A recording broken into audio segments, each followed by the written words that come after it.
I hear this from the speaker.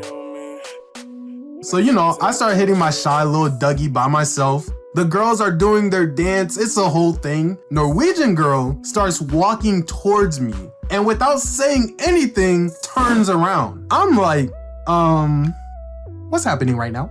Shorty scoots back some more. Are you about to do what I think you're doing? Norwegian girl scoots back again. I don't think I'm ready for this. This girl put her...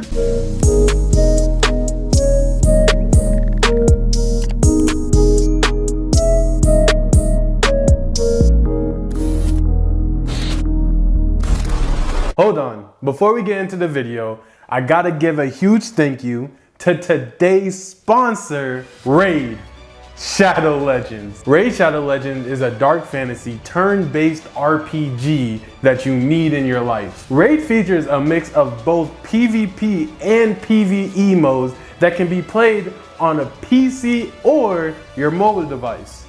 Raid is the first game ever to truly bring a console level experience to your phone. Personally, the dungeon runs are my favorite activity. Nothing is more satisfying than beating a really difficult dungeon. So since I've been playing Raid for a while now, my two favorite champions that I personally use. Skullcrown is amazing in dungeons. She just wipes out every spiderling at once. And Sir Nicholas, his design is just so flawless and cool. Ha, see what I did there? He not only freezes the enemy team, he shields my own team and does serious damage at the same time. The thing that sticks out about Raid Shadow Legends the most to me is how beautifully designed the game is, okay? If you yourself is somebody who likes well animated games, Raid Shadow Legends is definitely for you. Also, Raid just hit their 2-year anniversary with a load of anniversary events and tournaments going on right now. You might also be able to get involved in the very first ever clan versus clan tournament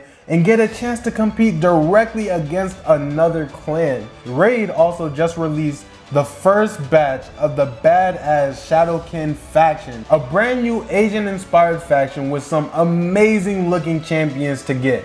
On top of that, they've got some huge updates coming later in the month. Everything is in your control and at the mercy of your fingertips. Speaking of tips, here's another one. Make sure to go down in the description and use my link. You will receive free Epic Champion Jotun, who is amazing for Doom Tower, 100k in silver, 50 gems, and 3 ancient shards so you can summon champions as soon as you enter the game. All of this treasure is yours and is waiting for you right here, including a new Doom Tower rotation with 2 tough new bosses. Once you're in game, you can find me in there under the name as Raid Animations, and if you're quick enough, you can also have the chance to join my clan called Fridges. It's that simple, so just click the link in my description and come game with me. Or you can use the QR code that should be on the screen right now. That way you can get the game. Thank you so much to Raid Shadow Legends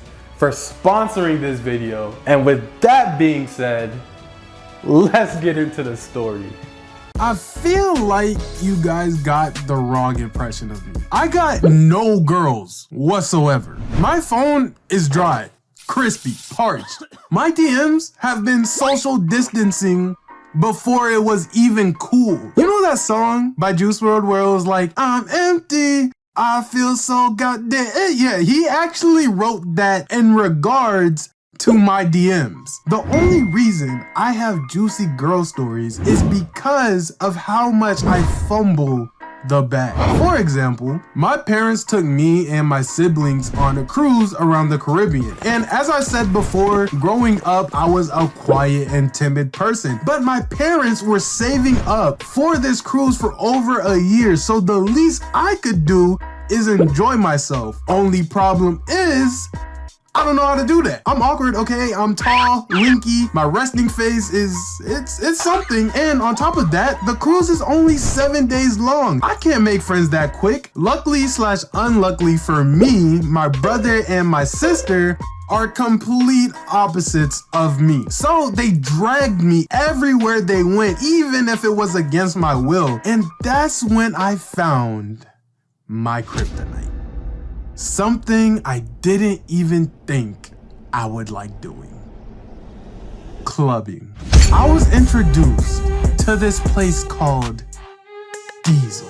It's a place full of nothing but exotic baddies of every culture. I'm talking Hispanics, Norwegians, girls from Portugal, Jamaicans, Dominicans, Haitians. Ish is wild. And this is 2016 we're talking about. The peak of human civilization. Drake and Future just dropped that jumpin', them boys up to something.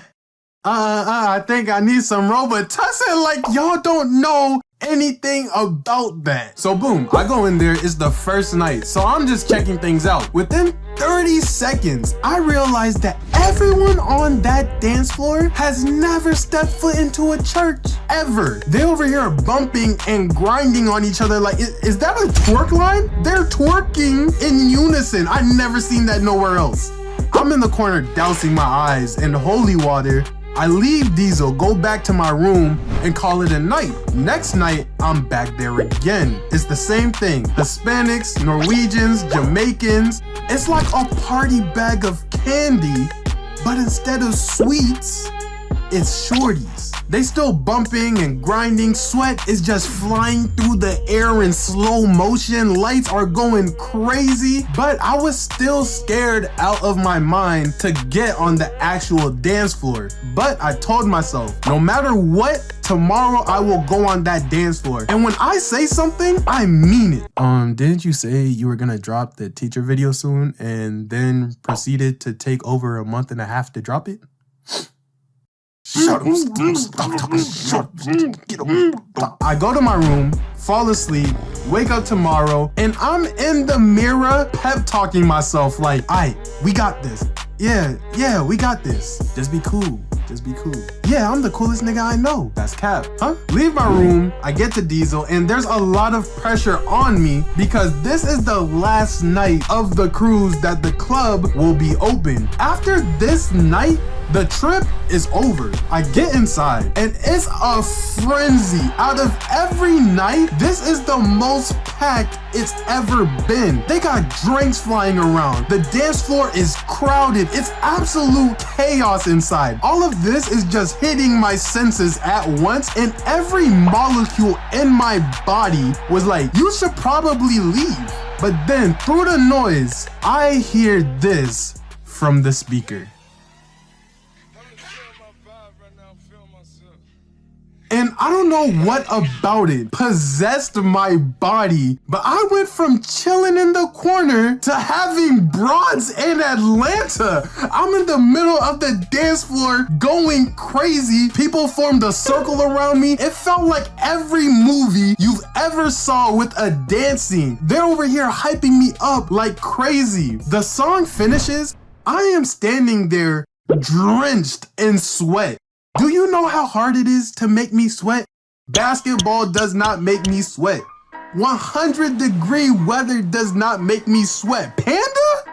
By designer though? Sheesh. People start coming up to me like, yo, you killed it, this and that. But in the back of the crowd, I see this Norwegian baddie. She had long brown hair with a bright white crop top on. And then she had on black jean shorts with rips going across the thighs and white Air Force Ones to top it all off. As we're making contact, I hear this from the speaker.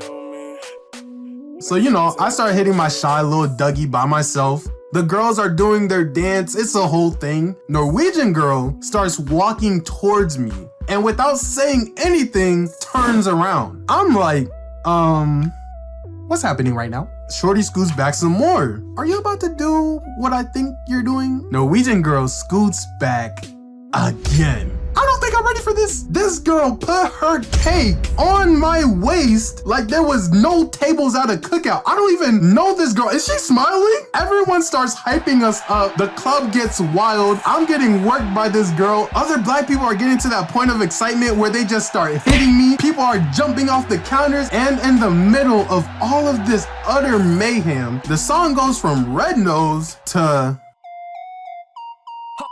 So now she starts grinding on me, but she's standing up straight now. Our bodies are like water curving through crevices. As we're dancing together, this girl grabs my neck.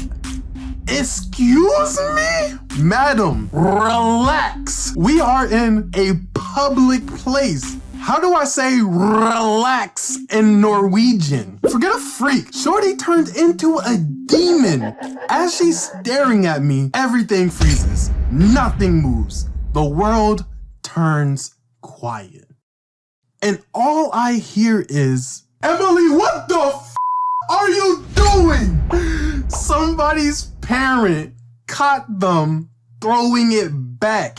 Next thing I know, people are just running out of the club because other parents were also pulling up. I turn back around and Norwegian shorty is nowhere to be found. If I don't find her now, she will be gone forever. And on top of that, I don't know her name. I don't know her number. I don't know anything. And she was to rob me and the cops were like, do you have any information to help us identify this woman? Crickets, nigga, like, I don't know, what am I gonna say? She was thick? That's not gonna help. So everyone is outside of the club and we head towards a helicopter deck. And by now, it's sunrise. We've been partying all night. Once I get there, I see everyone in the vicinity swapping numbers and talking to each other. It was actually kind of amazing. I start walking around this helicopter deck looking for this girl. Tell me why she did not leave one speck of dust hinting to her existence. It's to the point where I don't even know 100% if that girl is alive or not. So basically, I was getting twerked on by Casper. Or maybe her name was Emily and she's the one who got in trouble? I don't know. GG's. GG's. Norwegian baddies 1, Stanley 0. With that being said, it's a wrap. Fade to black.